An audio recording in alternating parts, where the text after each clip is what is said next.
Bano be bamu ku balimi b'ebikajjo mu bitundu bya Bunyoro abasazeewo okuddukira mu kkooti okwekubira enduulu ku minzaani zaabwe ezaawambibwa mu bukyamu. Nga bali wansi w'ekibiina kyabwe ekibataba Kibunyoro Sugarcane Farmers Cooperative Union Limited bawawaabidde ebimu ku bitongole bya gavumenti okuli poliisi, ssaabawolereza wa gavumenti, minisitule y'ebyobusuubuzi n'obwegassi ne minisitule y'ensonga z'omunda mu ggwanga. Minzaani ezaaviiriddeko bano okuddukira mu kkooti kuliko esangibwa Ekihande Seero ne Lukondwa ze balumiriza bano okuggala oluvannyuma ne bazitwala mu bukyamu. Banyaga minzaani zaitu bazitwara batayina buli obwona kandi batayina court order batayina order yono of sort okuyaho nti Kahindo tafire akaragira IGP ayijayo mizani zaitu. Minister made an error in saying let the weighbridge be closed. In effect, he's saying let the trade close. We feel this is not right. So we want court to interpret this order and give directives on the way forward. Nga bayita mu munnamateeka waabwe Susan Zamei Abe bategeezezza nti kino baakikola mu bukyamu kye bagamba nti kiviiriddeko abalimi okufiirizibwa ekitagambika. Seriously agree.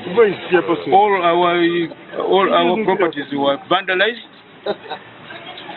by people who don't understand, people who had no lawful order. They came and vandalized our way bridges. Apparently, Bunyoro thrives a lot on sugarcane growing, commercially for survival. Some of them are contracted farmers, others are not.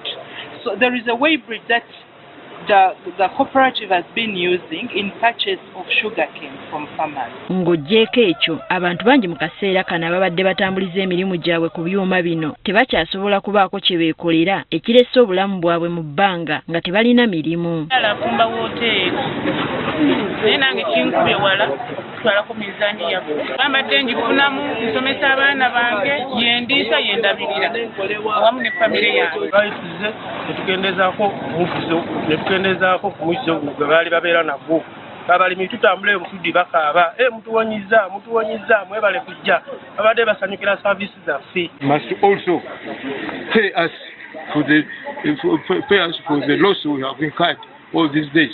The farmers, all these farmers have lost income. Nga bali mu kkooti balooya b'abawawaabirwa basabye omulamuzi okwongerayo okuwulira omusango guno kibawa akadde okutegeka enneewozaako yaabwe.